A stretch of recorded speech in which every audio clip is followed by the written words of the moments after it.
justice for me, save all you. Boa noite a todos, boa noite, bem-vindos, senhoras e senhores, a esse encontro, essa mesa de debate. Nós hoje vamos falar sobre estratégias de marketing para profissionais da saúde, como fidelizar o seu paciente.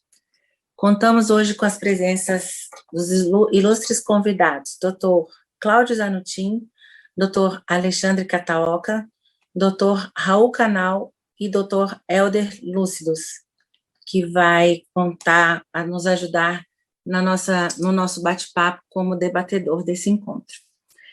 Eu vou passar aqui, vou ler para vocês o currículo do Dr. Cláudio Zanutin e vou passar a palavra para ele por 15 minutos. Cláudio, mestre em Administração de Empresas e Gestão de Pessoas, Neurociência pelo Instituto Connectmus, Master Coach pela Slack, me corrija se eu estiver errada, e Speaker and Columnist for Band News FM.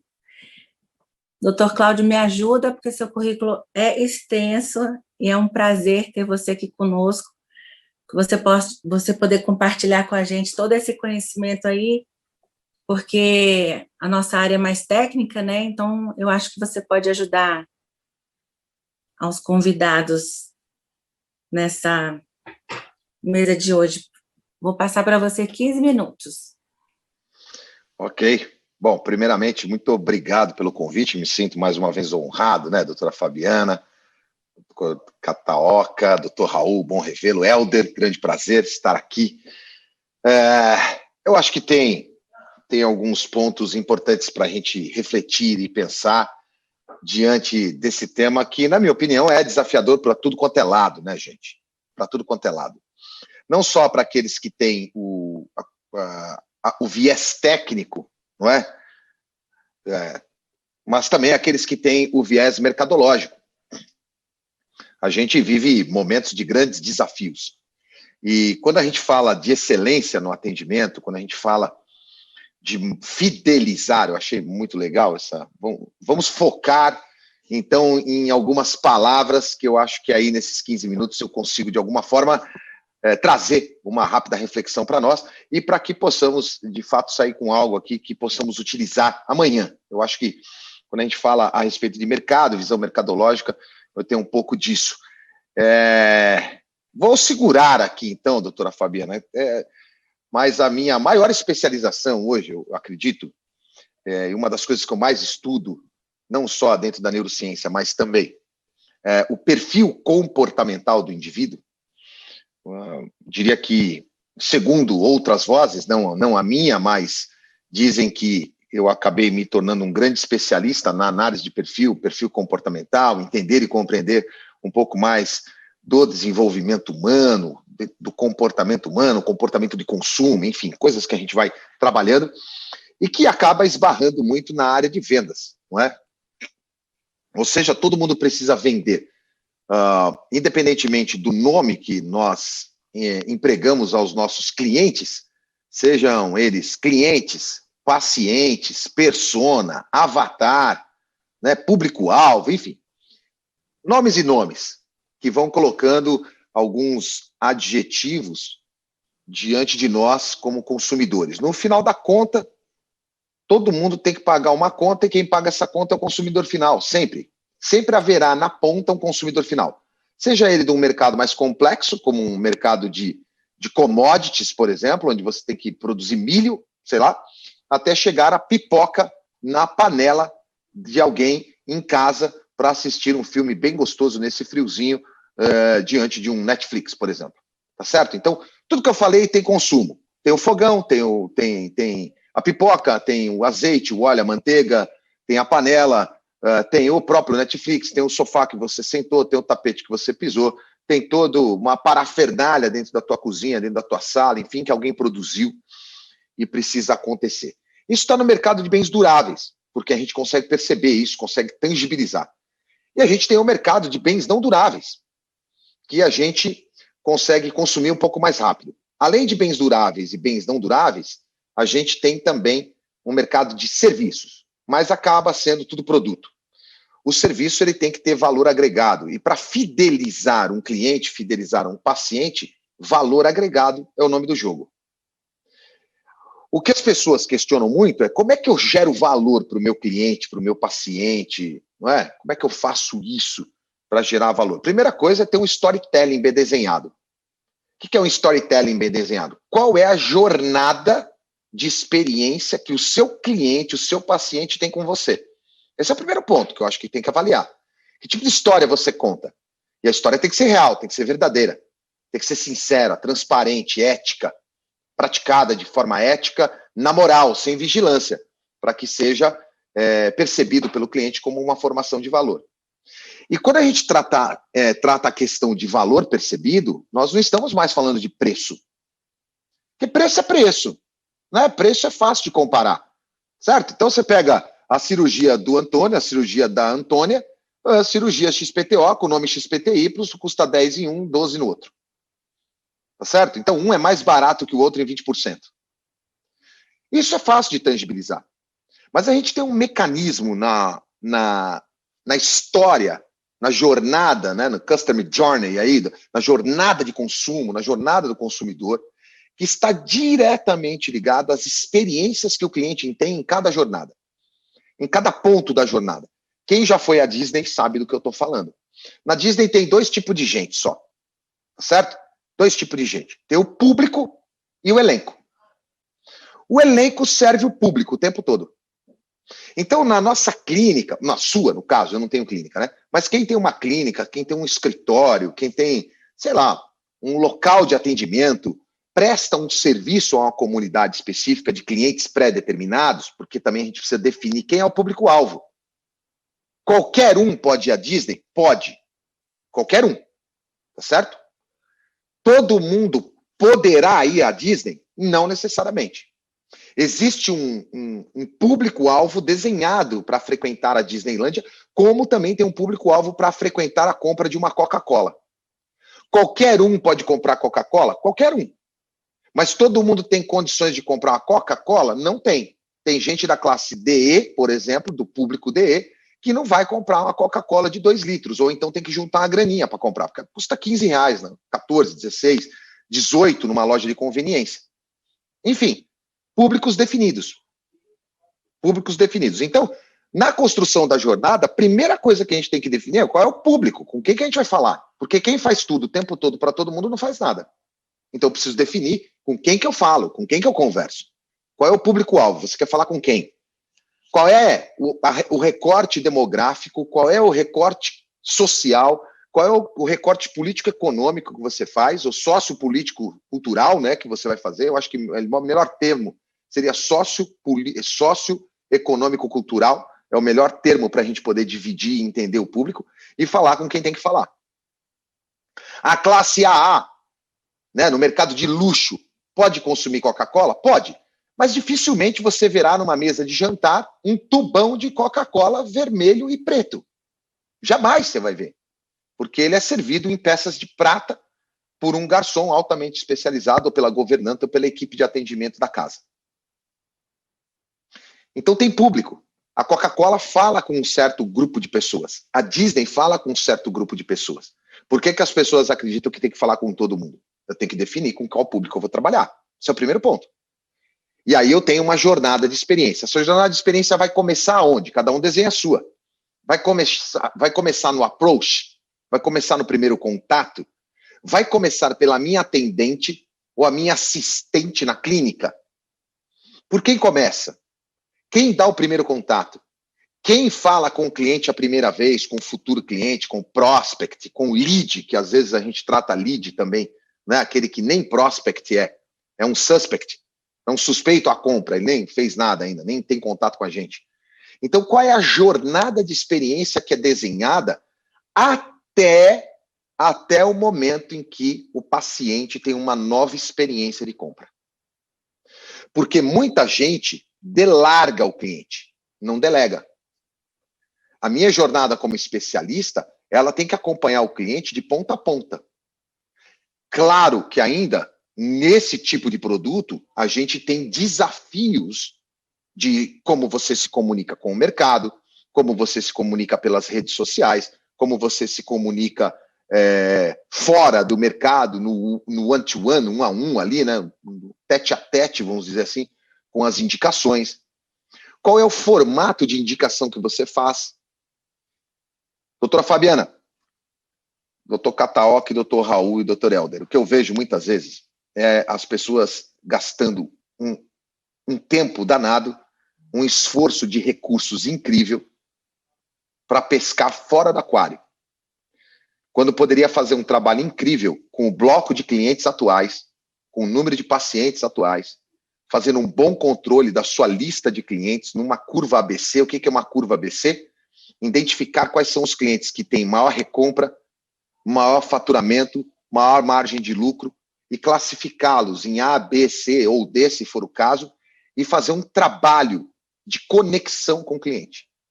Pessoal, o que eu tenho visto muito hoje em dia são as pessoas passando a responsabilidade da venda para ferramentas que respondem do como e não a estratégia. Em ferramentas como LinkedIn, Instagram, Facebook, Twitter, certo? Algumas pessoas utilizando as redes sociais, o WhatsApp Business, como uma estratégia de venda. Isso não é estratégia, isso é uma ferramenta para a execução da estratégia. Quando eu desenho a jornada de experiência, começa a fazer toda a diferença. Sabe por quê? Todos os mercados hoje em dia estão sofrendo com uma concorrência incrível. Todos os mercados. Seja o mercado de serviço, seja o mercado de commodities, seja serviço puro, seja serviço agregado, produtos de bens de consumo duráveis, como linha branca, bens de consumo não durável, como confecção, todos têm uma concorrência incrível. Quem vai sobreviver nesse mercado não é aquele que é maior. Quem vai sobreviver nesse mercado é o mais ágil. Porque dependendo do teu tamanho, você tem que ir embora do Brasil. Uma vez eu dei uma entrevista para um jornal de Florianópolis falando sobre a saída do Walmart. Um gigante. Perdeu a agilidade. Foi embora. Então não importa o teu tamanho. Se a tua clínica tem você, eu, equipe e mais um assistente, né? Ou se você tem um time. Tem que ser ágil na tomada de decisão e no desenho da estratégia. Então, para fechar meu raciocínio, eu tenho 2 minutos, né? É isso? Pelo que eu contei aqui, vê se eu estou batendo aí, doutora Fabiana. É isso? 19h49 ou é 19h50? 3 minutos. 19h50, né? Então, ó, bloco de anotações em mãos. Sabe aquela aula de anatomia que você não podia esquecer de marcar nada? Essa aí, é assim, ó. 1, qual é o público-alvo? 2, qual é o meu posicionamento? 3, qual é a estrutura de precificação que eu devo usar? 4, qual vai ser a minha estratégia de comunicação? 5, o que eu vou priorizar? 6, qual é o meu mix de produto, de oferta para o meu bloco de clientes? E o 6º ponto, em que local você vai atuar? Porque o Brasil é grande. Aonde você vai potencializar a sua matriz de recursos para atrair clientes? Tendo isso em mãos, 6 coluninhas, e você fizer a lição de casa, parar para refletir, ou num mundo onde tudo é fast, tudo é instagramável, facebookado, todo mundo quer um resultado para ontem, há que se parar para pensar, refletir, criar, desenvolver e ter disciplina de execução. Aos poucos. E aí, sim, ir fazendo a estratégia acontecer. Nesse sentido, com tudo isso em mãos, qual é a jornada de experiência que o seu cliente, o seu paciente, a sua persona, o seu avatar, o seu público-alvo, o nome que você quiser dar, aquele que paga a conta, que assina o cheque, passa o cartão de crédito, vai fazer na experiência de consumo com você. 1 minuto. E eu falo para você que eu já tive experiências bem ruins. Bem ruins. Inclusive alguns cirurgiões que poderiam ter feito um trabalho comigo. Não fizeram por um atendimento péssimo. Porque a gente não pode imaginar que nós somos, como eu costumo dizer no linguajar popular, a bolachinha do meio do pacote. Sempre tem gente melhor que a gente. Então desenha a jornada de experiência, eu acho que isso vai ajudar bastante. Sei lá, acho que em 15 minutos foi o baita, o resumo do resumo, hein, gente? Doutora Fabiana, tá aí. Devolvo para você. Nossa, é o resumo do resumo, né? Porque a gente está acostumado aqui com uma outra linguagem. Nós fizemos um encontro anterior sobre o limite da propaganda, né, e as suas consequências. Aí, em conversa com o doutor Alexandre, nós resolvemos, então, esclarecer e orientar como é que deve ser feito, então, porque essa é o que você comentou, essa comunicação de massa, ela não atinge resultado. E, além de todas as implicações legais e éticas também, né, a gente precisa se profissionalizar. 15 minutos é muito pouco, acho que a gente vai ter que fazer outra coisa aí depois. Mas obrigada, Zanuti, pelas suas palavras. Conte comigo. Sempre. Vou passar a palavra agora para o doutor Alexandre Cataoca. Doutor Alexandre é perito concursado do Instituto de Medicina Social e Criminologia de São Paulo, IMESC, diretor do DEPRO, da Sociedade Brasileira de Cirurgia Plástica, SBCP, representante também da SBCP no CFM, no CODAMI. Doutor Alexandre, a palavra é sua. Minutos. É tão pouco. Boa noite. Não, mas é tranquilo. Eu acho que dá para a gente conversar e vai ser até bom, porque dá para ter um bate-papo também, que é muito mais enriquecedor do que eu trazer uma palestra ou alguma coisa aí que é estanque, né? Eu acho que esse bate-papo é muito melhor e eu adorei a apresentação do Cláudio, porque é uma visão um pouco diferente, né? Mercadológica mesmo, do que o médico tem, né? De um modo geral, o médico sai da faculdade sem saber porcaria nenhuma de venda, porcaria nenhuma de como se adequar ao mercado de trabalho, né? E mesmo porque o que a gente vê, e aí o médico que é mais atirado, principalmente cirurgião plástico, ele vai pagar uma empresa de marketing, né? E muitas vezes vai estudar um pouquinho de marketing e muitas vezes faz a coisa errada, né? E que é o que a gente mais vê no nosso dia a dia, e principalmente eu, né? Das duas partes, tanto na parte jurídica lá no IMESC, quanto na parte ética lá no DEPRO e no CRM também, né? Onde eu quero chegar? O que o Cláudio passou é algo muito interessante, né? Geralmente o médico não tem tempo, e tempo é dinheiro. Quando o médico começa a fazer uma postagem na sua rede social, ele está gastando tempo, sim.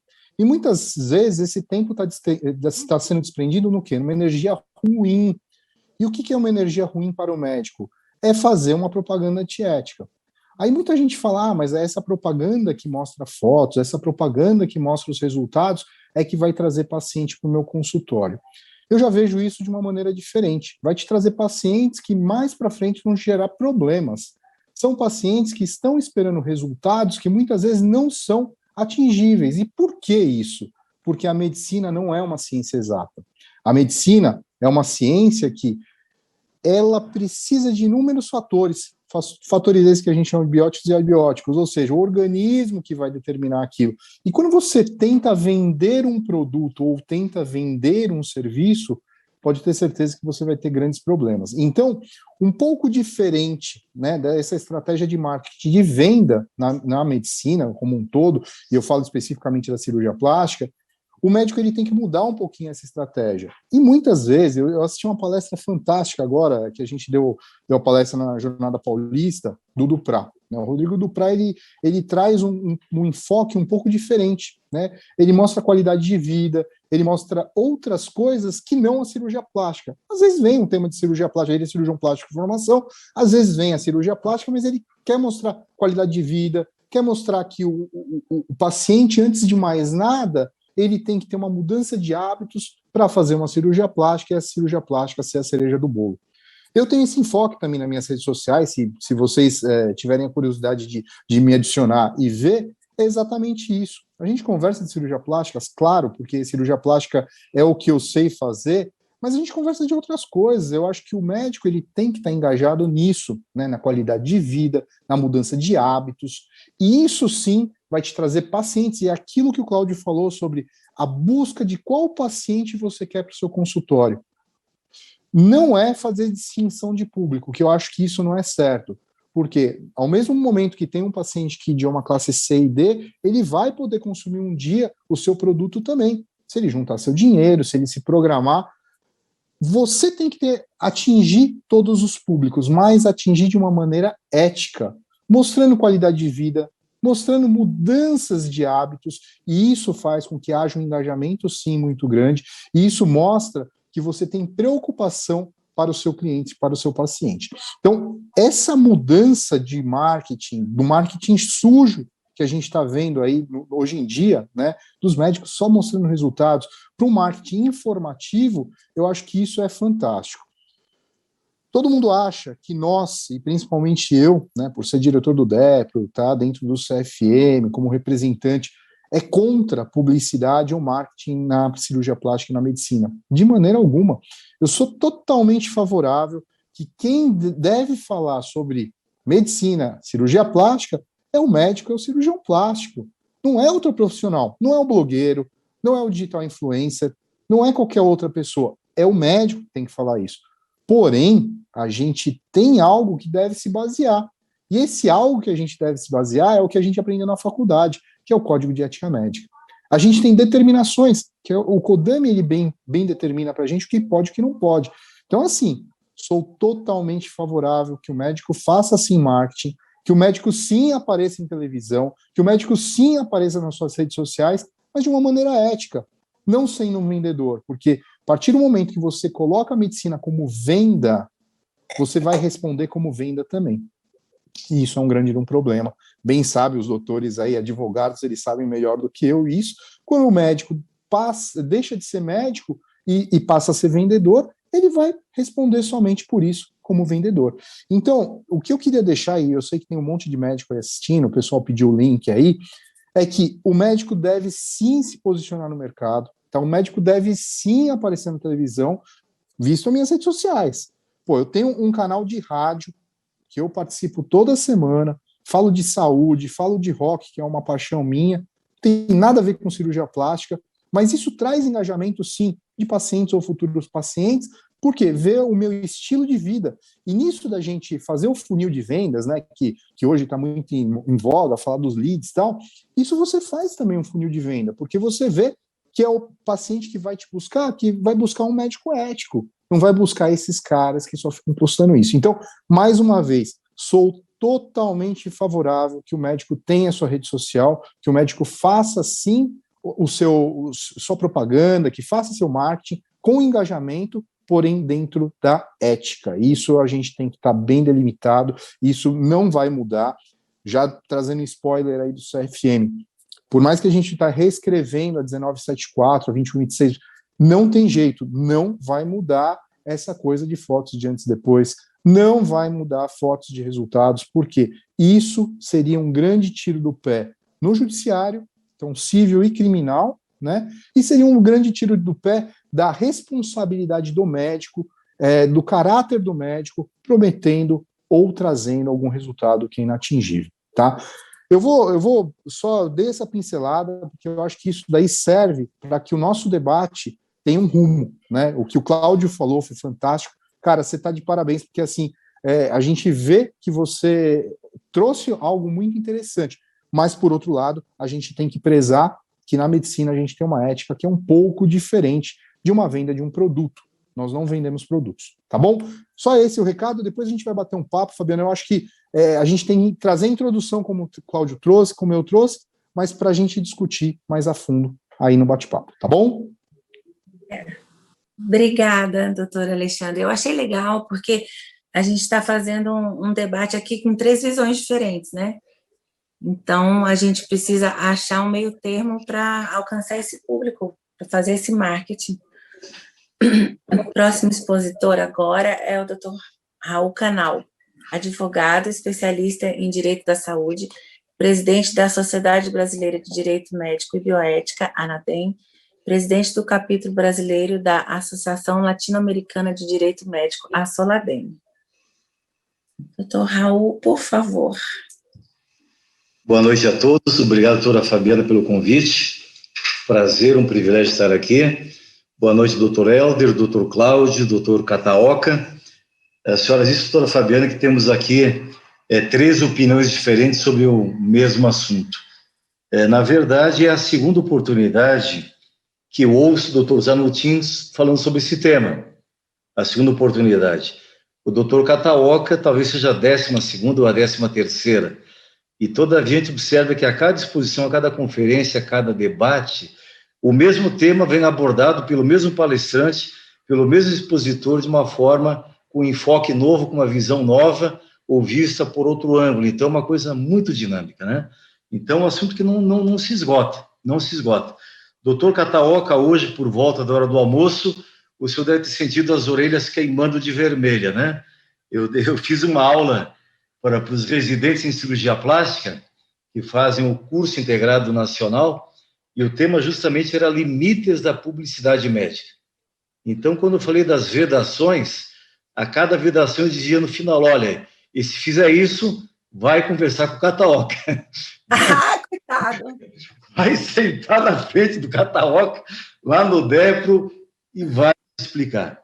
Não é porque o Kataoka seja contra, como o senhor mesmo falou, não é porque ele seja uma má personalidade, não é porque ele seja contra ou a favor da propaganda.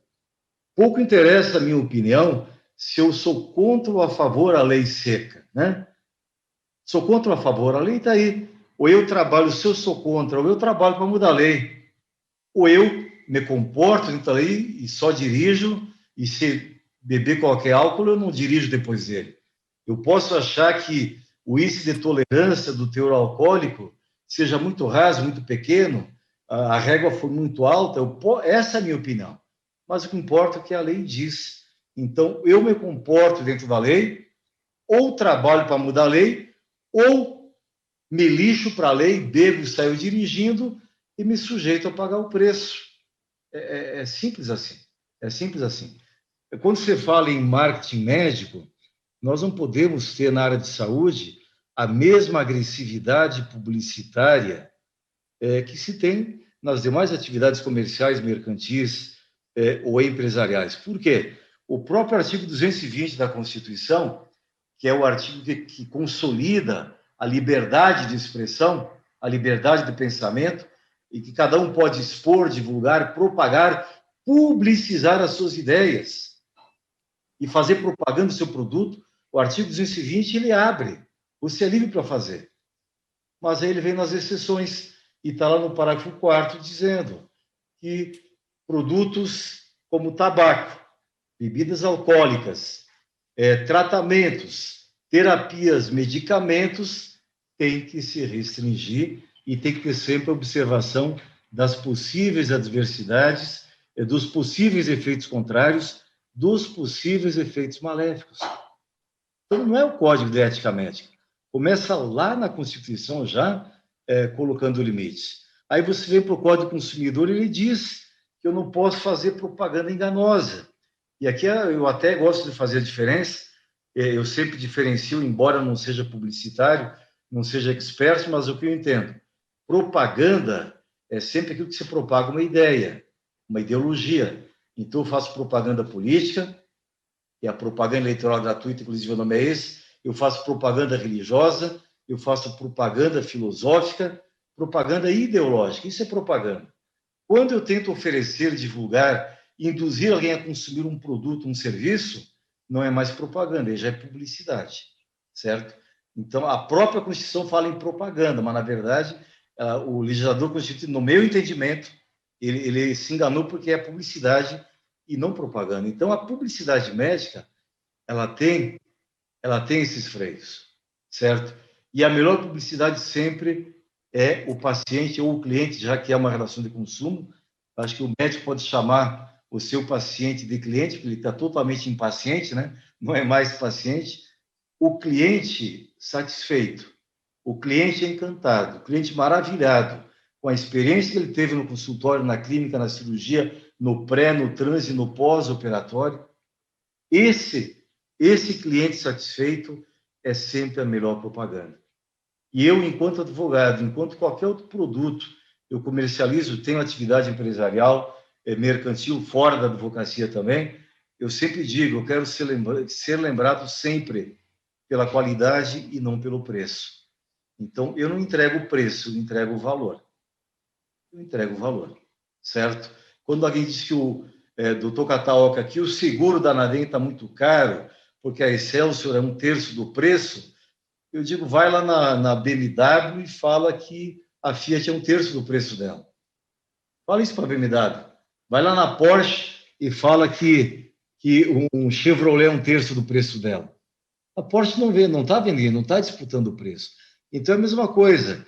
Como é que você quer ser conhecido no mercado? Que tipo de público, o doutor Zantin falou, que você quer atender? Não interessa. Você tem que atender com excelência.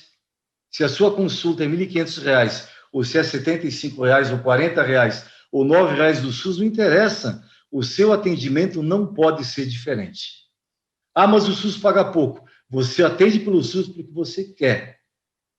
Você não assinou um contrato lá na universidade que você ia atender X horas por semana no SUS. Ah, o plano de saúde paga pouco, paga R$ 70 uma consulta. Por que você atende o plano de saúde? É uma escolha que você fez. Agora, essa consulta do plano de saúde, ela não pode ser diferente. Se a problemática do paciente exigir 40 minutos de consulta, você vai gastar os 40 minutos com esse paciente. Não interessa se ele pagou R$ 1.500 no particular, ou se ele pagou R$ 75 pela Unimed, ou R$ 9 pelo SUS. A qualidade tem que ser sempre a mesma.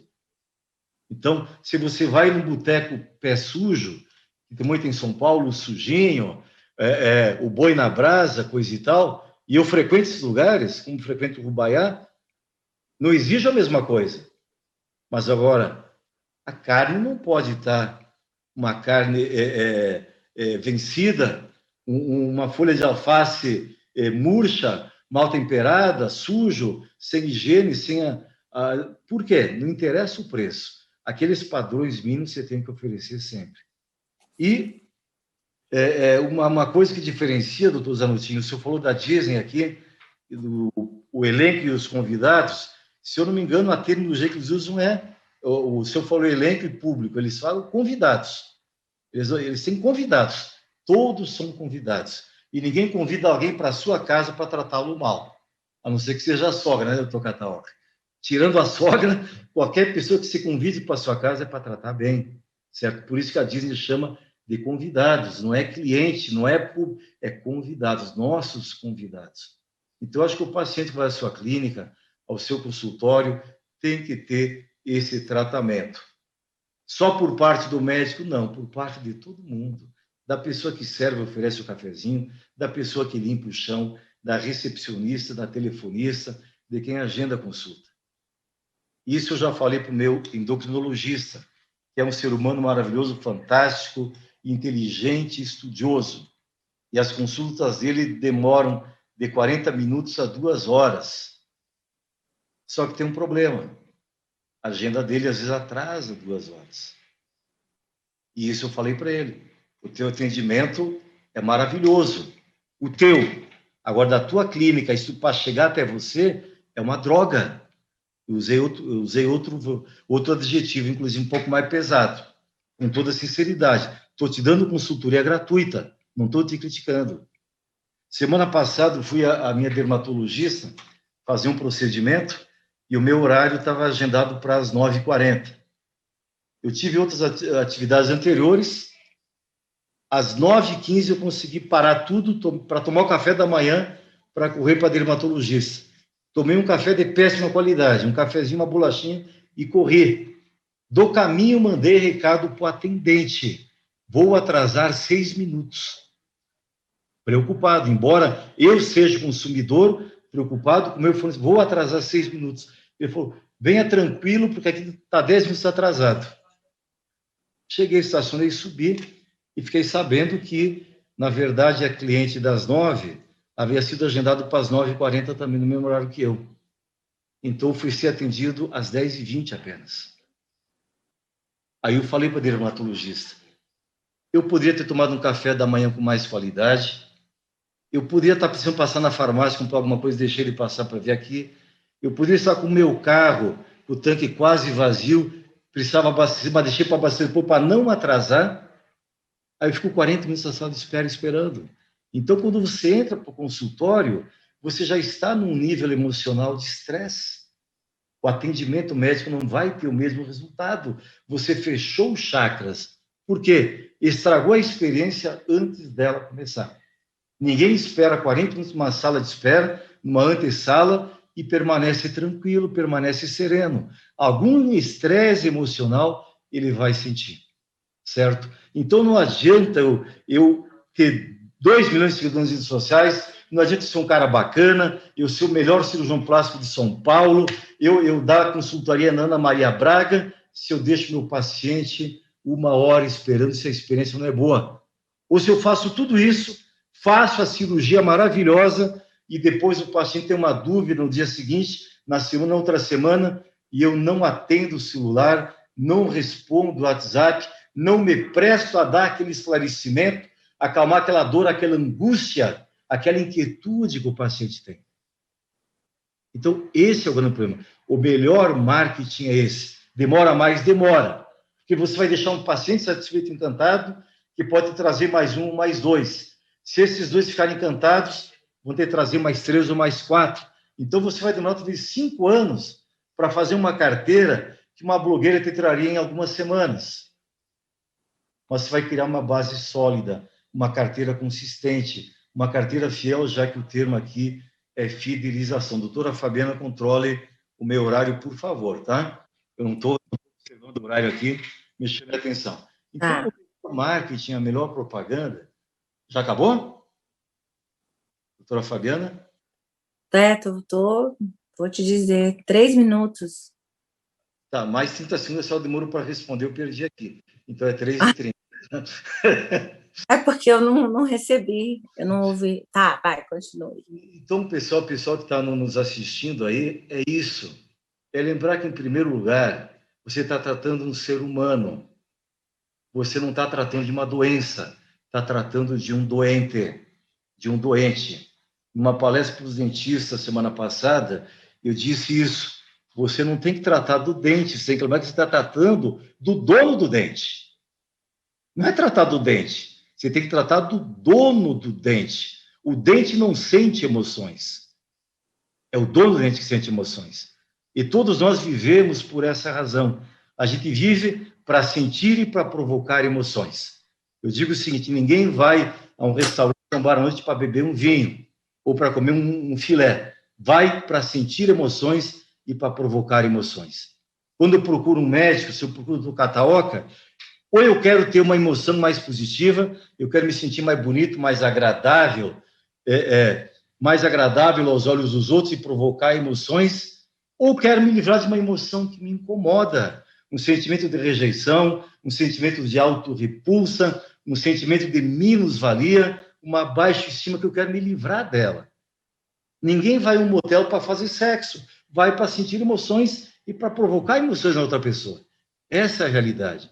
Então, no fundo, e em última instância, todos nós, qualquer que seja a nossa atividade, nós somos vendedores de emoções. Você pode ser um cirurgião plástico, você pode ser um doutor em administração, em capacitação de pessoas, pode ser um advogado, pode ser um motorista de aplicativo, pode ser um engraxate. Você está ali para provocar emoções. Eu sempre conto uma história. Eu tive um posto de gasolina, a doutora Fabiana vai lembrar, ela era adolescente, estava aprendendo a dirigir, ela abastecia o carro dela na época, isso na década de 90 ainda. E só um minutinho, eu abastecia lá porque podia descontar do salário no fim do mês. Me apareceu um sujeito pedindo emprego no trocador de óleo, conhecido como Zé do Óleo. E eu perguntei, quanto você quer receber? Ele falou, salário não importa, eu faço minha clientela. Um camarada que tinha na época, era aquelas cadernetas ainda de papel no bolso, e ele tinha uma lista de clientes. E tinha gente que vinha de cidades satélites de Brasília, rodava 20, 30 quilômetros para trocar o óleo do carro com o Zé do Óleo no posto de gasolina. Por quê? Era um camarada que vendia emoções. Ele ligava para o cliente dizendo, olha, pela tua média você já rodou 15 mil quilômetros, está na hora de trocar o óleo do carro. Quando é que você vai aparecer aqui? Ele ligava para cumprimentar o cliente pelo dia do aniversário, estava tudo na agenda dele. E não tinha o Facebook para lembrar, era agenda de papel e caneta ainda. Então, não interessa qual é a sua atividade. Você vende emoções. Então, venda emoções positivas ou livre o seu cliente das emoções negativas que o aborrecem, que lhe provocam dor, que lhe provocam aborrecimento e inquietudes. Você fazendo isso, você vai fidelizar o seu cliente e um cliente fiel vai multiplicar a sua carteira, vai conquistar novos clientes para você. No momento que você fidelizou clientes, você não precisa conquistar outros. Os clientes fidelizados vão trazer outros clientes, outros pacientes para você, independente da sua atividade. Agora, o cliente só vai fidelizar se você conseguir propiciar a ele aquelas emoções que ele busca, que ele tenha uma boa experiência, desde a entrada no consultório na clínica, desde o cafezinho que é servido, do sorriso da recepcionista, certo? Ao teu atendimento, um aperto de mão firme, a um abraço sincero, a um olho no olho, a um sorriso cativante, e ele sentir que você está envolvido com o problema dele, está preocupado com ele, e você passa a ser um cúmplice dele na resolução daquele problema que ele tem. Esse, para mim, é o grande segredo para qualquer profissão, não apenas para a medicina. Obrigada, doutor Raul. Eu quero dizer que eu não recebi a resposta do tempo da plataforma, tá? Por isso que eu não controlei. Perguntei já 5 vezes. Assim mesmo. E é muita coisa. Ela falou que está no tempo. Finalizou, tá bom.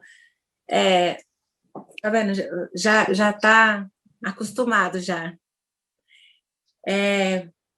Você falou muito do marketing negativo também, né?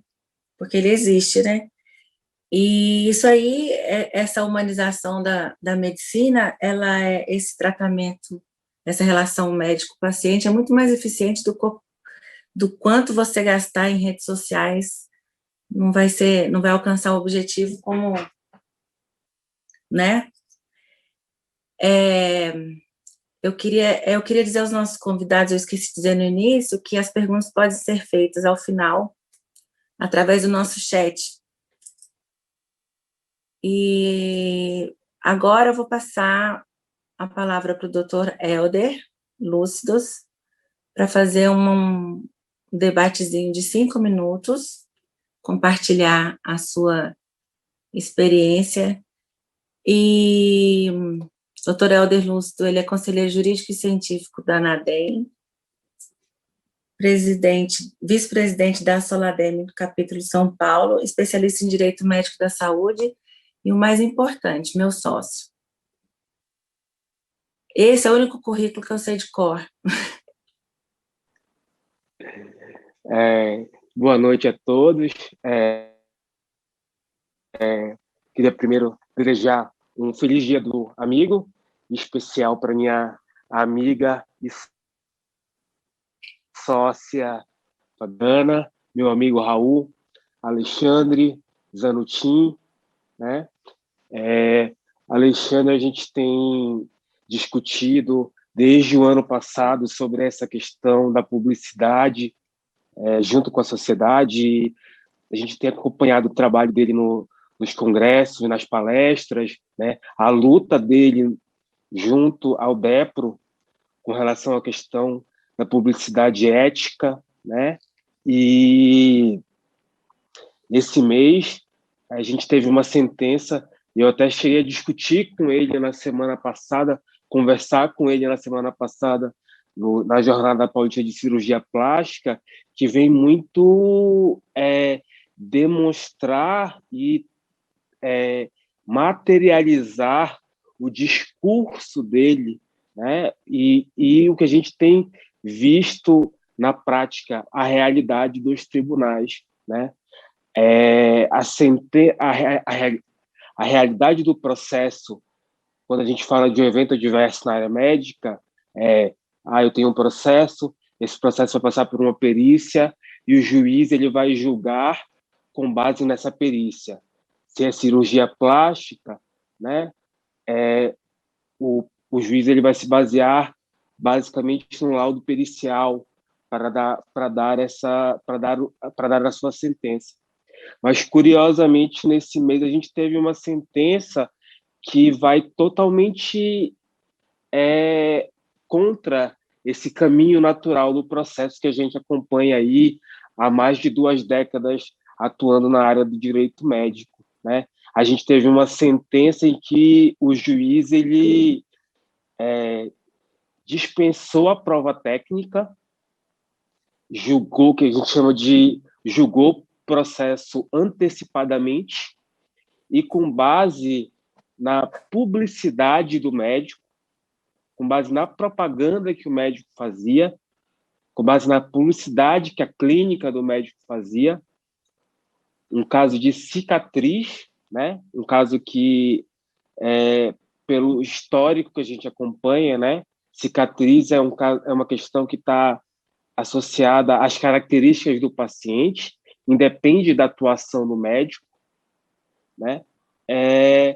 O juiz ele dispensou a prova técnica, ele dispensou a perícia e disse que, com base no Código de Defesa do Consumidor, o médico fez uma publicidade, uma propaganda enganosa e, por isso, condenou pelas fotografias da paciente. Ele achou que a cicatriz ficou feia, era diferente do que o médico prometia na publicidade dele e condenou o médico.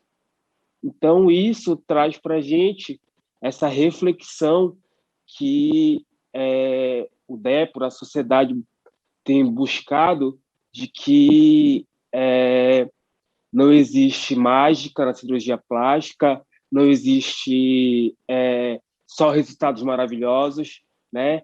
Que as intercorrências existem, que elas precisam ser discutidas, que elas precisam ser mostradas, né? E que o resultado de se mostrar apenas o lado glamuroso, o lado bonito, a face bonita na cirurgia plástica, é isso, é incutir no paciente, é incutir no judiciário, né, uma responsabilidade objetiva.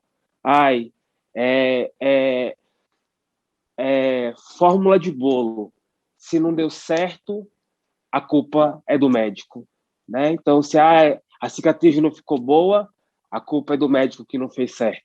Então, acho que isso é a reflexão que a gente precisa trazer. Eu acho que é o que a gente precisa trazer para os médicos, para a publicidade e para a população em geral. Acho que é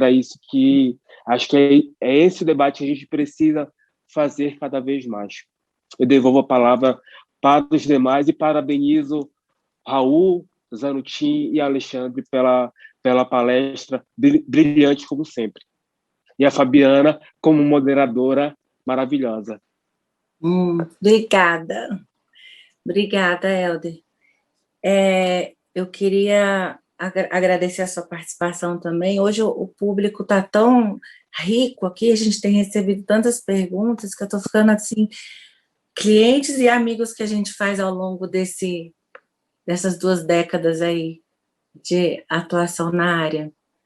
O Dr. Raul Tellerman, nosso querido, ele mandou uma observação aqui. Alguns fatos são pacientes que marcam consultas e não comparecem, atraso na chegada do paciente e consequente atraso em cadeia na sua agenda. Paciente que você percebe que está simplesmente fazendo uma pesquisa de preço. Deixa eu ver, tem outra aqui. Meu Deus. Ele não, sem se importar com a qualidade do serviço ou com a sua competência. Primeiro, doutor Raul, obrigada pela participação e pelo comentário. Helder?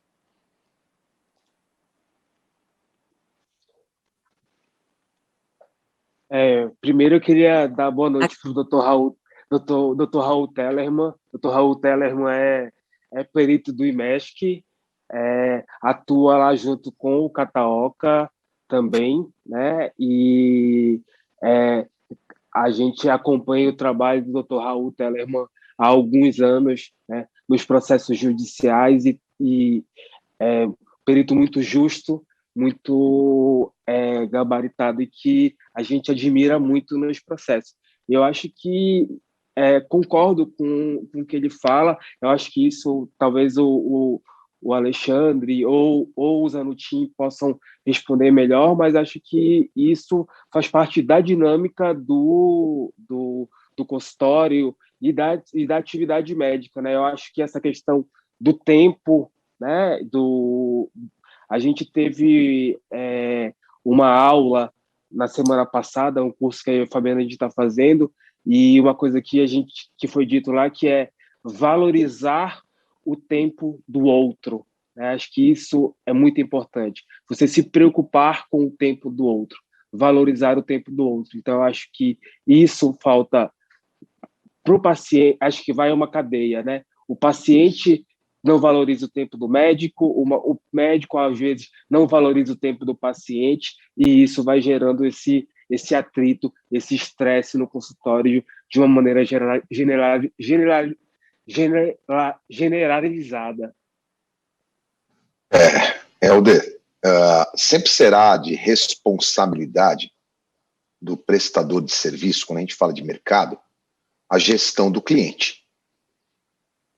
Seja você fazendo um atendimento, serviço puro, né? Que no caso de vocês, de novo, a gente olhando para serviço puro. Que na essência também, todo serviço puro tem um pouco de produto. Onde está o produto? Os equipamentos que o médico vai utilizar, né? Tanto os equipamentos que fazem parte da clínica, do centro cirúrgico, e aqueles que são os descartáveis. Isso é produto, bem não durável, tá certo? A não ser a mesa de cirurgia, enfim, que aí é bem de consumo durável. Então, todo o serviço está agregado a produto físico, não é? Tangível, e todo o tangível tem a sua intangibilidade em termos de prestação. Cabe a boa gestão da responsabilidade de quem oferta o serviço. O cliente sempre vai ser o desorganizador na maioria das vezes. Seja num ponto de venda, onde o cliente desmonta o ponto de venda, seja na gestão da própria agenda, porque o cliente, quando ele está no papel de consumo, ele quer ser tratado como cliente. Quem está desembolsando é o cliente, ou seja, para o cliente é custo. Tudo que a gente tira para pagar alguma coisa, para nós é custo no seu fluxo de caixa, no fluxo de caixa da sua casa, né, dos ganhos que você tem. Então, para o cliente é custo. Esse é um ponto. Outro ponto é, o cliente está fazendo pesquisa de preço. Pô, se você for comprar uma geladeira, você vai fazer pesquisa de preço. Então, qual que é o problema de um cliente fazer a pesquisa de preço? Aí que está o pulo do gato. Quando eu presto um serviço de altíssimo nível para o meu cliente, e eu mostro para ele na pesquisa de preço que eu tenho gente qualificada para fazer o approach ao cliente, ao paciente, sei lá que seja, e ele consegue perceber valor e não preço, que é aquilo que o Dr. Raul falou um pouco, esse cliente que está fazendo a pesquisa de preço, ele compra comigo. Pasmem, a sexta tomada de decisão de compra da maioria das pessoas é preço, tá bom? Tem várias pesquisas a respeito disso aí, em vários tipos de mercados de consumo. Quando eu vou fazer uma cirurgia plástica, mercado de consumo. Quando eu vou tratar o meu dente, mercado de consumo. Quando eu vou fazer uma cirurgia estética, vou fazer um tratamento estético, mercado de consumo. Qual é o mercado? O mercado da beleza, o mercado da saúde, o mercado da saúde e da beleza, né? E tem um mercado, tem nome o mercado, tá certo? Então, primeiro, a responsabilidade da gestão do cliente é minha. Olá, tudo bem? Como é que vai, doutor Helder? Tudo em paz? Deixa eu falar um negócio para o senhor. Tudo certo? Eu sou o Cláudio Zanutin, trabalho aqui na clínica da doutora Fabiana. O senhor tem um horário marcado com a gente às 21. Tudo ok? Está tudo ok para o nosso horário aqui, 21 horas? Rapaz, você não acredita, não marquei na minha agenda, tinha esquecido dessa consulta. Desmontou a agenda. Mas a boa gestão é de quem está fazendo a comunicação com o cliente. Afinal de contas, não é uma loja de varejo, né? Onde vai entrando e saindo o cliente toda hora. A gestão da carteira é de responsabilidade do ofertante do serviço. Eu sempre chamo a atenção para isso, porque é a oferta que a gente faz, entendeu? Então, primeiro, não vejo nenhum problema em o cliente fazer uma concorrência, de fazer um levantamento de preço, e eu que oferto o serviço, eu tenho que mostrar para o meu cliente que quando ele chegando na matriz de preço, ele vê valor no meu produto e no meu serviço, seja ele qual for, e ele opta por fazer o serviço comigo. E aquilo que vocês falaram, de toda a lista de entrega, até a hora que o cliente faz a cirurgia, né, fazer o acompanhamento. Olha, a sua expectativa diante disso. Eu não estou falando... Gente, se a gente for discutir aqui como é que coloca na rede social, eu tenho para mim, quem tem serviço puro, só um resumo rápido, nas redes sociais, na minha opinião, tem que ser um construidor de conteúdo. Quando ele oferta conhecimento para o cliente sente valor, sente segurança, e aí ele volta. Essa é a minha... É lógico, a gente ia ter que fazer uma live aqui para eu falar para vocês de Instagram, Facebook, Twitter, LinkedIn, coisas que a gente faz. Eu faço isso desde o Orkut, gente. Então, Eu sei que tem muita gente aqui que não lembra, nem sabe o que é Orkut, né? Nem a Fabiana, nem o Dr. Raul, não é dessa época, todo mundo novo, mas Claro. a gente faz do Orkut. Né, Cataoca, você também não deve ter ouvido falar do Orkut aí, todo mundo novo, é só vagamente, eu, Dr. Raul. vagamente. Mandava Viu o vídeo no YouTube? Mandava testemunho, né? Mandava testemunho. Testemunho. Então, cara, se a gente for fazer esse debate de redes sociais, eu acho que aí precisa de uma outra plenária. O Zanutin, Oi. Eu não gostava do Orkut, não usava, mas na época eu criei uma rede social chamada Orkut, era só para gaúcho. Orkut. Orkut. Só podia postar chá, chimarrão, erva e vinhos e churrasco. Isso. Mas eu acho que, rapidamente, tentei responder aqui a sua enquete aí, doutor Helder, para que a gente possa refletir um pouco mais, né? Mas tem muita água para passar debaixo da ponte aqui. Eu acho que a gente iria aí com umas 4 horas de... Teria que fazer um webinar. Maravilha. Deixa eu agradecer aqui a presença do Dr. José Otávio, nosso amigo também, médico, atual secretário da SBCP, o Dr. Carlos Miller também, que mandou uma pergunta aqui. O Dr. Carlos Miller, ele é advogado, médico, especialista em direito médico, assistente técnico do Hospital Maternidade Santa Joana. Respondendo a sua pergunta, essa eu posso responder, eu estou tomando água. Não é um chardonnay, tá bom? Sim.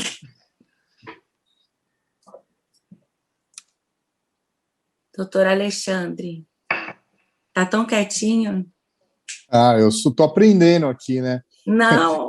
Quando a gente tá aprendendo, fica quieto, melhor coisa. Não.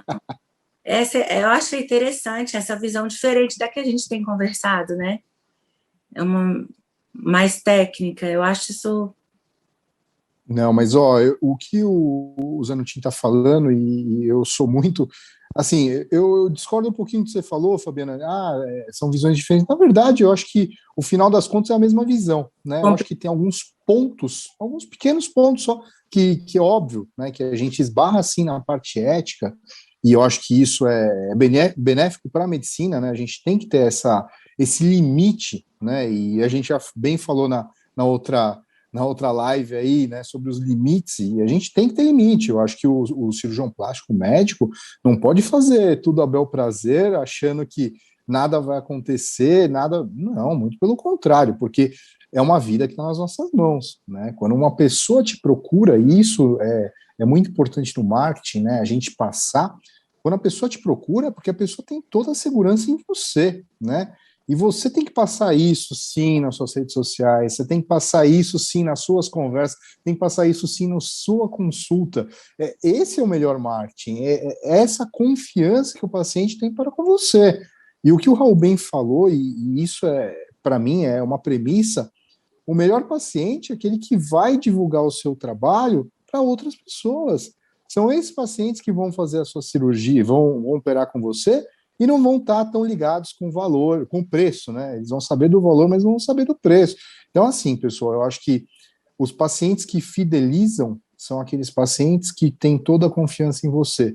E eu não vejo, mais uma vez, a propaganda suja, né, o marketing sujo, trazendo pacientes que têm credibilidade no médico. Desculpa, eu não consigo entender isso. Tá? O cara pode fazer uma boa grana, sim, mas pacientes que são pipocas, vai pipocando, entendeu? Mas não é paciente fiel, não é o paciente que vai chamar outros pacientes. Essa é a minha opinião, pode estar, eu acho que errada, eu estou dando opinião, tá? Mas eu não vejo isso como um bom marketing e não vejo isso como a fidelização de paciente. Posso estar errado, Zanutin, se você puder falar um pouquinho sobre isso, mas essa é a minha visão que eu tenho. Matou a charada, doutor Catalca, porque quando eu tenho uma linha de confiança, né? É um serviço de muita confiança. Eu estou comprando uma pipoca na praça. Então, quando eu tenho um relacionamento com o meu advogado, é uma linha de confiança. Quando eu tenho um relacionamento com o meu cirurgião plástico, é uma linha de confiança. Qualquer cirurgia é complicada, né, gente? Então, eu frequento o mesmo dentista. Bom, os meus filhos vão ao mesmo dentista que é o meu. Então, eles vão ter, cara, o primeiro dente mole. Então, Exatamente. eu acho que é uma linha de confiança, uma linha muito tênue e que não pode ser quebrada essa confiança. Você matou a pau, eu acho que é linha de confiança. E é engraçado que, Toca. só complementando o que o Alexandre falou sobre essa questão da publicidade suja, na jornada também a gente assistiu a palestra do Denis, que ele participou junto da mesa. Eu já tinha assistido uma palestra anterior do Denis Calazans, que é o presidente da sociedade, e ele cita muito o Philip Kotler, no livro que ele fala de publicidade 4.0, que ele fala muito sobre essa questão da mudança da publicidade, e ele fala num sentido de que, tipo, o paciente, ele não quer ser exposto. Se você pergunta para o paciente, né, se ele quer que mostre, se ele quer ver o antes e depois dele, mostrar o antes e depois dele exposto, a maioria dos pacientes não quer expor o dele, né? Não talvez quer ver o do outro, mas o dele não, né? Então isso é importante que a gente reflita sobre isso, né? Eu ia complementar, Cataoca, a questão de o melhor paciente divulgador. Então, sempre surge essa pergunta, essas parcerias, permutas feitas com digital influencers, né? O que eu respondo é o seguinte, se eu sair insatisfeito de um procedimento médico, a minha profissão, eu sou advogado, não sou digital influencer. Eu não tenho nenhum interesse em divulgar isso nas redes sociais, né? Eu tenho pouquíssimos seguidores e esse assunto não interessa aos meus seguidores. Eu não ganho dinheiro com os meus seguidores. Então, não tem interesse. Agora, o que você faz com digital influencer, ele monetiza os seguidores dele, certo? Então, se ele sofrer uma desgraça, nada melhor que uma desgraça para atrair mais seguidores, certo? Então, quando você faz esse tipo de parceria com digital influencer, se der certo, tudo bem. Pode encher a sua sala de espera por algumas semanas. Mas se der alguma coisa errada, acabar com a sua carreira de uma forma definitiva. Tivemos um caso de um colega seu, doutor Cataldo, lá de Fortaleza, que operou uma modelo dessa digital influencer, e ela teve uma necrose muito grande e tal, e ela aproveitou da desgraça dela nas redes sociais, fotos assim, horríveis. Em algumas semanas, ela subiu de 600 mil para 2,8 milhões de seguidores. Nossa. Desgraçando a vida do cirurgião plástico. E foi permuta. Ela saiu do Rio de Janeiro e foi operar em Fortaleza porque não custou nada. A cirurgia foi permuta. Então, isso é muito perigoso. Surgiu na aula de hoje também a questão do antes e depois. E o pessoal, sobretudo os cirurgiões plásticos mais jovens, reclamam muito disso, dessa limitação de não poderem expor o antes ou depois. E aí eu digo, não é nem o antes ou depois. Você está proibido pelo Código de Ética de expor a imagem do seu paciente. Mesmo que não seja antes ou depois, mesmo que ele autorize, mesmo que ele consinta, você não pode expor a imagem do seu paciente para exibir um procedimento, um resultado, uma terapia.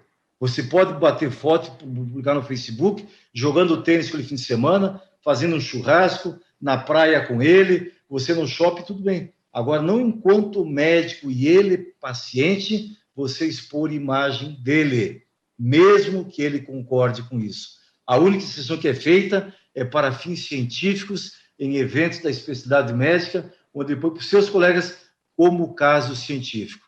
É a única exceção que o Código faz. Então, nós temos muito mais do que antes e depois. Você não pode expor a imagem dele, mesmo que você não fale em antes e em depois. Eu sou contra ou a favor, não interessa, é a lei que sair. Ou eu obedeço a lei, ou eu trabalho para mudá-la, ou eu contrario a lei e me disponho a pagar o preço que for a consequência de ter descumprido aquele preceito ético legal. São as três. Senhoras e senhores, eu tenho que pedir uma licença poética aqui, doutor Raul, doutor Alexandre, doutor Helder, doutora Fabiana. Eu tenho uma palestra com o pessoal da StreamYard que começou agora às 20h30 e eu falo lá às 20h45. Então, eu preciso pedir uma licença poética para vocês, mas com uma deixa aqui. Gostaria de voltar para a gente discutir como é que funciona isso para a geração de conteúdo dentro das redes sociais, se protegendo, garantindo a boa imagem, sem exagero. Às vezes é importante fazer uma única live que traz um resultado legal e explica alguma coisa para a pessoa, ao invés de ficar colocando fotos e tudo mais. Acho que tem muita coisa legal que dá para rolar. Concordo com o Kataoka. Existe muita coisa legal que dá para fazer dentro das redes sociais, com muita ética, com um trabalho gostoso, tratando gente bem. Acho que tem muita coisa legal, né? A gente vê muita coisa legal sendo feita. Eu, pelo menos, acompanho algumas pessoas que realmente fazem um trabalho incrível. Inclusive, um cirurgião plástico que é amigo, tem feito um trabalho muito legal de elucidação, de educação, né, de explicação, como é que funciona, para que serve, se realmente tem que fazer. É muito legal o trabalho dele, muito legal. Então, doutora Fabiana, muito obrigado aqui pelo convite. Doutor Raul, na expectativa de um dia que possamos nos conhecer pessoalmente aí por Brasília, doutor Kataoka, muito obrigado. Helder, grande prazer estar contigo aqui. Obrigado. Paloma, Aline, muito obrigado. Fabiana. Obrigadão, Zé Nutinho, pela sua presença, pelas suas palavras, e já está combinado já. Depois eu vou atrás de você. Você manda. Eu me encaixo aqui, dou um jeito, me ajeito, você, doutor Raul, que vocês pedirem. Não é um pedido, é um comando. A gente, missão dada é missão cumprida. Opa! Grande abraço para vocês. Fica com Deus. Obrigado a vocês. Parabéns, Zanutin. Abraço, meu irmão. Tchau, tchau. Um abraço, Zanutin. Fique com Deus. Obrigado. Tchau. Tchau, tchau. Tá. Eu recebi aqui acho que ainda dá um tempo, a gente tem mais 10 minutos. Dr. Carlos Miller. Produto é a mercadoria envolta em uma imagem. Essa é a essência do valor entregue ao paciente. Ética, atendimento e satisfação. É possível a comparação com outros profissionais? E aí? Eu não consigo comparar o serviço médico com qualquer outro profissional. Até mesmo serviços apresentados por dentistas, tal, eu não consigo comparar. Eu acho que a medicina é única, né? Eu acho que a medicina é algo que é intangível, muitas coisas são intangíveis e a gente não consegue mostrar. A ética tem sim que vir acima de tudo, né? Mais uma vez, o engajamento em rede social não está relacionado a puramente imagem, né? O pessoal acha que, depois que com o advento do Instagram, principalmente, né, tudo é relacionado à imagem. E se você não posta uma imagem, principalmente de um corpo que você operou, você está fora. Eu não acho assim. Muitas vezes a imagem que você entrega é a imagem da explicação, a imagem da educação, a imagem... Isso te traz muito mais credibilidade de pacientes bons que eu falo que pacientes de engajamento, pacientes são aqueles que irão fechar realmente cirurgia, se não for agora, daqui a alguns anos, mas são pacientes que viram seus seguidores, sim, mas não seguidores de fã, ídolo, nada disso, mas seguidores de querer aprender mais com o médico. E eu acho que isso é engajamento, eu acho que isso é um bom marketing, isso é uma boa publicidade. Um pouco diferente do que está sendo apresentado e que muitos vendedores estão fazendo. Eu falo vendedores porque, para mim, eu não os considero como médicos. Médicos, na essência, têm que respeitar o Código de Ética Médica. Médico que não respeita o Código de Ética Médica, muito bem falou o Dr. Raul, ele está andando na marginalidade, né? E muitas vezes não está fazendo nada para mudá-lo. Então, assim, mais uma vez, quem tem que apresentar o produto médico é o médico, só que dentro da ética. É mais uma aula. Eu acho que muito do que a gente falou também no mês passado, que é a questão de se identificar com o seu médico, de você criar uma identidade com o médico, no sentido de tipo, eu acho bacana o que esse cara fala, o que ele ouve, o que ele come, o que ele veste, os lugares que ele frequenta, as viagens que ele faz. Então, eu acho que isso é uma forma de... você não vai comparar, mas é tipo eu vou fazer cirurgia com aquele cara porque eu me afino com o jeito dele de ver o mundo. Então, talvez ele vai entender a forma com que eu queira me sentir, me parecer. Então, tipo, ele não vai propor para mim uma estética, uma coisa que não combine comigo, com o meu jeito de pensar, com o meu jeito de sentir. Então, eu acho que criar a identidade com o médico, de sentir que esse médico, essa pessoa se afina comigo, faz parte do meu meio. Eu acho que isso é a melhor forma de marketing. Eu acho que isso é que fideliza o paciente, que encanta o paciente e que cria o nicho para o médico. Marketing positivo, né? Sim. Doutor Raul? Oi, estou aqui. Você também está quietinho. Estou atento, ouvindo, aprendendo, bebendo da fonte aqui. Eu acho que tá sendo bacana, foi bacana a conversa.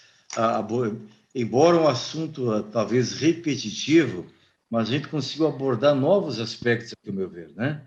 É coisa que às vezes se estuda, olha, pensa, raciocina, mas a casuística concreta do dia a dia vai te trazendo novas experiências, vai confrontando novas situações e vai refletindo sobre elas, né? E tirando novas conclusões disso. Mas o importante é isso. Você não pode ser vendedor de fantasias, não pode vender ilusões, não pode semear, criar, fazer brotar falsas expectativas no paciente, entendeu? Porque a frustração, quando acontece, é sempre proporcional ao tamanho da expectativa. É igual uma queda. Quanto mais alto o prédio, a consequência da queda vai ser maior. Então, quanto maior a expectativa do paciente, tanto maior será a frustração. Então, o paciente que vai ali no postinho do SUS para ser atendido e não tem aquela resposta que ele esperava, ou sofre um evento adverso, ele tem um tipo de frustração. O paciente que pega um avião, paga uma passagem cara, viaja 2, 3 mil quilômetros para fazer, por exemplo, um especialista, alguém de renome, que ele viu nas mídias sociais, como o doutor Bumbum, o doutor Glúcio, o doutor Bochecha, ou qualquer coisa assim, se ele tiver uma frustração, vai ser muito maior a frustração. Ele fez um investimento de dinheiro, de tempo, de expectativa, de sonhos, e apostou naquilo. A fé dele, a esperança, ele jogou naquilo. Não é a mesma fé, a mesma esperança, a mesma expectativa que se ele fosse num postinho do SUS. Certo? Então é isso. Quanto maior a expectativa que você gera no cliente, tanto maior e tanto mais potencializada será a frustração caso ela venha acontecer. Então não pode ter sensacionalismo. Eu sempre cito um médico, amigo meu aqui de Brasília, cirurgião plástico, que ele sempre chega no paciente, me convence a te operar. Não estou convencido. Me convence a te operar. Por que você quer que eu te opere? Você sabe que pode ter uma cicatriz, você sabe que pode ter uma estria, você tem consciência disso? Mesmo assim você quer operar, então me convence agora a te operar. Eu acho que isso é uma posição ética, entendeu? Não você convencer que não tem risco nenhum, não tem perigo nenhum, que o resultado vai ser aquele maravilhoso, papapá, que entrou o nariz de Luísa Erundina, vai ser com o nariz de Luísa Brunet. Isso não pode acontecer. Isso não criar expectativas, não fazer promessas que você não pode cumprir, até porque o resultado não depende de você, depende muito mais do comportamento do paciente no pós-operatório, talvez, ou nas predisposições que ele já tinha antes, do que na tua técnica cirúrgica, do que na tua expertise, no teu conhecimento. Então, você não pode prometer. Então, é a fantasia, o sensacionalismo que não pode acontecer. Doutor Raul, eu sei que o tempo está acabando, mas eu tenho uma pergunta para o senhor. Uma pergunta de técnica contratual. Há alguma cláusula que bloqueia, né, assim, no caso da Anadem, por exemplo, ou de outros seguros, do colega que está infringindo eticamente e ser processado? Tem alguma cláusula que aí o contrato do seguro não vale mais, porque o cara está infringindo e sabendo que está infringindo, né? Eu parto do pressuposto, um médico que sai da faculdade tem que saber o código de ética médica. Tem isso? Eu gostaria de saber. Tem algumas restrições, mas aqui nós somos em polo inverso. Aqui o médico é o consumidor, entendeu? Entendi. Essa relação ela é a parte hipossuficiente. Então, uma tendência grande do judiciário sempre pender para ele caso ocorra algum conflito. Nós não damos cobertura para processos em virtude de publicidade, porque a publicidade não é um ato médico, né? Então, se ele feriu o código, se nós até chegamos a editar aqui o manual de publicidade médica, se ele agiu dentro desse manual que nós editamos, certo? Mesmo que o conselho entenda que ele foi antiético, mas se aqui nosso manual diz que ele poderia fazer, nós damos cobertura que nós orientamos a fazer, certo? Aqui a responsabilidade é nossa. Se ele agiu aqui dentro, ele está correto, ao nosso ver, e ele vai ter cobertura com certeza. A questão, se ele fizer um procedimento fora da especialidade dele, um otorrinolaringologista fazendo uma prótese mamária, por exemplo, ele não está habilitado para aquilo, ele vai perder a cobertura. Então, existe uma hipótese que os demais seguros não têm, nós temos isso, que nós chamamos de ato do bom samaritano. Então, você, cirurgião plástico, andando no shopping ou no avião, alguém infartou. Você vai lá e faz um procedimento cardiologista. Você agiu, mas você fez o ato do bom samaritano. Uma gestante entra em trabalho de parto. Você assiste e faz o parto dela, certo? Você não é obstetra, é cirurgião plástico. Agiu fora da sua especialidade, mas praticou o ato do bom samaritano. Houve uma situação de emergência, não havia um especialista na área, certo? Você pode estar no seu interior, você é o único médico da cidade e aparece um politraumatizado e você faz os primeiros socorros que não está na sua capacidade, na sua habilitação, mas praticou o ato do bom samaritano. Aí você tem cobertura. Perfeito, obrigado. Eu acho que não sei se era isso, Catal, mas eu penso assim que existem médicos, assim como existem em todas as profissões, que mesmo dentro da sua especialidade, eles reincidem bastante. Eu acho que a gente conversou sobre isso semana passada, não sei se essa era a intenção da sua pergunta, mas isso não é nem legal, assim, para quem, nem para o advogado, e eu acho que nem para o seguro, Anadem ou qualquer outro. Porque mesmo ele estando coberto, mesmo ele sendo especialista, ele reincide várias vezes na mesma... O mesmo problema, né? Um problema. Não em propaganda.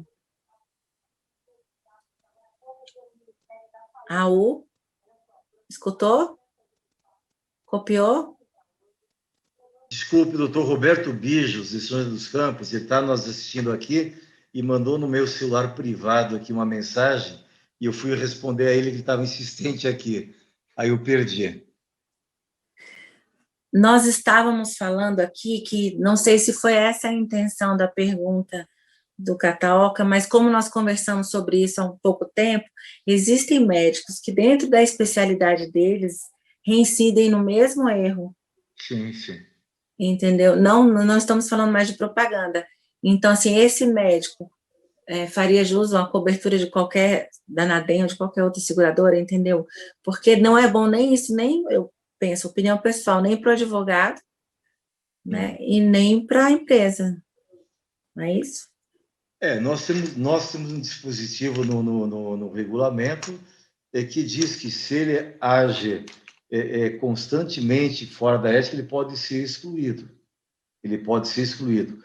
Você negar a cobertura de um fato já ocorrido é complicado. É complicado, a não ser que seja um ato doloso, entendeu? Teve um caso, operou uma paciente, caso recentíssimo, uma paciente quase sexagenária, com IMC de 38, com várias comorbidades, fez uma cirurgia tripla, né, nessa senhora. É quase um homicídio isso. Ela deixou uma conta de R$120 mil de UTI e foi a óbito 18 dias depois. Ficou em estado vegetativo, entubada por 18 dias. Então, uma paciente que jamais... Nem um bariátrico operaria uma paciente dessa. Primeiro perde peso para depois voltar a fazer a bariátrica. Você operar uma pessoa, e foi Cataoca, foi uma mastopexia uma abdominoplastia e lipoaspiração. 3 cirurgias de grande porte, foram quase 8 horas de procedimento, uma pessoa quase sexagenária, 58 anos de idade, e MC 38, e com comorbidades. Então, isso é uma irresponsabilidade. Você vai me dizer que esse cirurgião não sabia que ela não poderia ser operada? Eu, se fosse bariátrico, não operaria. Então, um paciente dessas, a não ser que fosse uma cirurgia de emergência, de urgência, inadiável, mas não uma cirurgia eletiva. Eu acho que num caso desse até daria para negar a cobertura, porque seria um ato criminoso. Mas, sim, assumir um risco, né? Risco, ele assumiu o risco de produzir o resultado. Concordo. No cirurgia segura não consegue fazer isso. Por quê? Existe aquele score de risco, inclusive publicado pela SBCP em 2016 e depois meio que abandonado pela SBCP, mas acho que aquilo propicia um certo conforto, uma certa segurança cirúrgica, tanto para o paciente. Então, ultrapassou aquele índice, quer dizer, mais de 2 fatores tromboembólicos, 3 comorbidades, sobrepeso, idade, tempo cirúrgico, ASA 2 e tal, somou 16 pontos, não opera. Se operou, você está assumindo o risco de matar aquele paciente. Concorda, doutor Catalca? Totalmente. Eu sou totalmente dessa opinião, tanto que eu não faço cirurgias maiores do que 4 horas e meia. Tá? Isso é o meu score. O meu score é esse.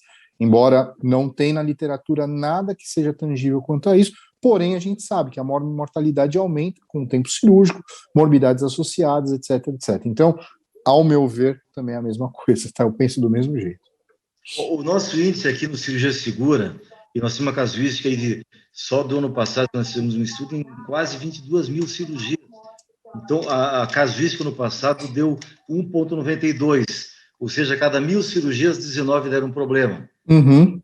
Com um paciente com obesidade grave, foi 100%.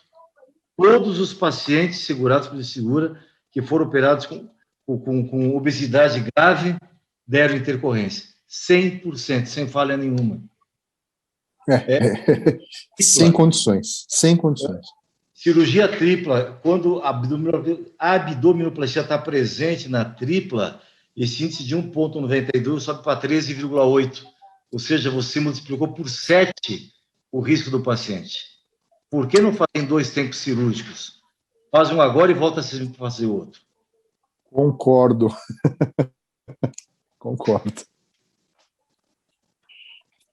Queridos, queria agradecer a presença de vocês. Foi maravilhoso, mais uma vez.